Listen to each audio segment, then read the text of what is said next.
আজ রাজ্য বাজেট পেশ করল অর্থমন্ত্রী চন্দ্রিমা ভট্টাচার্য।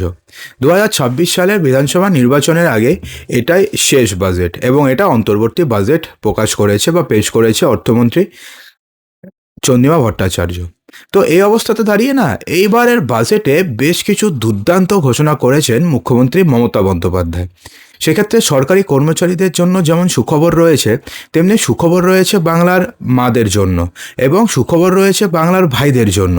তো কী কী বাজেটে ঘোষণা করা হলো চলুন আর সময় নষ্ট না করে এক এক করে আমরা জেনে নিই।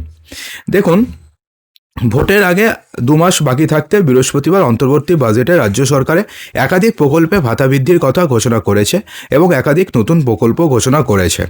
বৃহস্পতিবার বাজেটে অর্থমন্ত্রী চন্দ্রিমা ভট্টাচার্য ঘোষণা করেন যে যেই সমস্ত সিভিক ভলেন্টিয়ার রয়েছেন এবং গ্রিন পুলিশ রয়েছেন তাদের মাসিক বেতন আরও 1000 টাকা করে বাড়ানো হয়েছে। এর জন্য বরাদ্দ করা হয়েছে মোট 150 কোটি টাকা। এছাড়াও কর্মরত অবস্থায় যদি সিভিক ভলান্টিয়ারদের মৃত্যু হয় তাহলে সেক্ষেত্রে তার পরিবারদের জন্য যে ক্ষতিপূরণের অঙ্ক যেটা ছিল আগে 3 লক্ষ টাকা সেখান থেকে বাড়িয়ে 5 লক্ষ টাকা করে দেওয়া হয়েছে। এর আগে 2024 সালে রাজ্য বিধানসভা বাজেটে সিভিক ভলান্টিয়ারদের ভাতা বেড়েছিল 1000 টাকা। সেবার 100 কোটি টাকা বরাদ্দ করা হয়েছিল রাজ্য সরকারের তরফ থেকে।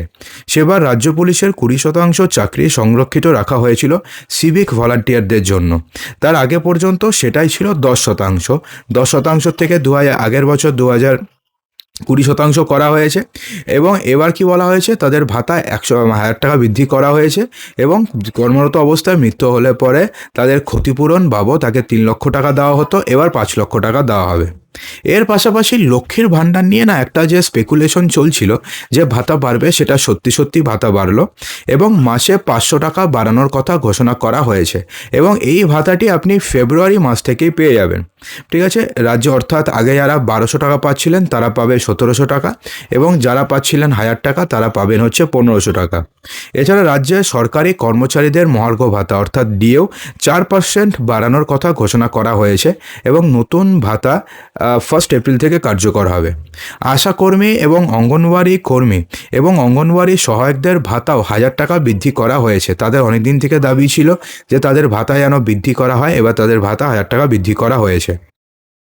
দেখুন, এবারের বাজেটের সবথেকে যে বড় ঘোষণা সেটা হচ্ছে মাধ্যমিক পাস বেকারদের জন্য বাংলার যুবসাথী নামে একটি প্রকল্প করেছেন মুখ্যমন্ত্রী মমতা ব্যানার্জি।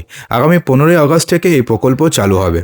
21 সাল থেকে 40 বছর বয়স অবধি মাধ্যমিক পাস যুবকদের মাসে 1500 টাকা করে ভাতা দেওয়া হবে এবং এই ভাতা দেওয়া হবে সর্বাধিক 5 বছর পর্যন্ত।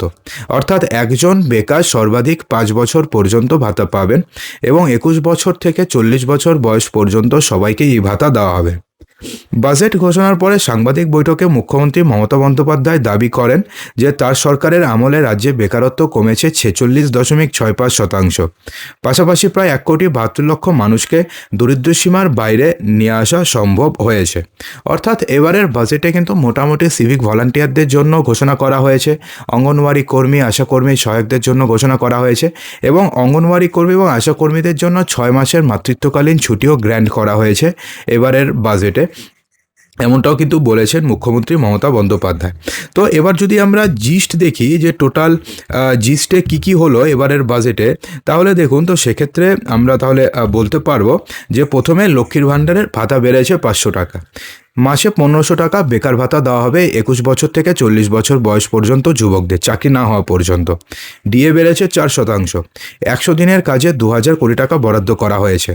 আশাকর্মী অঙ্গনওয়াড়ি কর্মীদের 1000 টাকা বেতন বৃদ্ধি করা হয়েছে। পার্শ্ব শিক্ষকদেরও 1000 টাকা ভাতা বৃদ্ধি করা হয়েছে। সিভিক ভলান্টিয়ারদের 1000 টাকা ভাতা বৃদ্ধি করা হয়েছে। কর্মরত অবস্থায় মৃত অঙ্গনওয়াড়ি এবং আশাকর্মীদের পরিবারকে এককালীন 5 লক্ষ টাকা দেওয়া হবে এবং যারা সিভিক ভলান্টিয়ার রয়েছেন তাদেরও দেওয়া হবে। আশাকর্মীদের 6 মাসের মাতৃত্বকালীন ছুটি দেওয়া হবে এবং স্বাস্থ্যসাথীর আওতায় আসছেন হচ্ছে গিগ কর্মীরা, অর্থাৎ যারা বাড়ি বাড়ি ডেলিভারি করেন তারাও স্বাস্থ্যসাথী প্রকল্পের আওতায় চলে আসছেন। অর্থাৎ সব মিলিয়ে ধরতে গেলে এই বাজেট নিয়ে আপনাদের কতটা প্রত্যাশা ছিল, কতটা প্রত্যাশা পূরণ হলো, অবশ্যই কমেন্ট বক্সে জানাতে ভুলবেন না।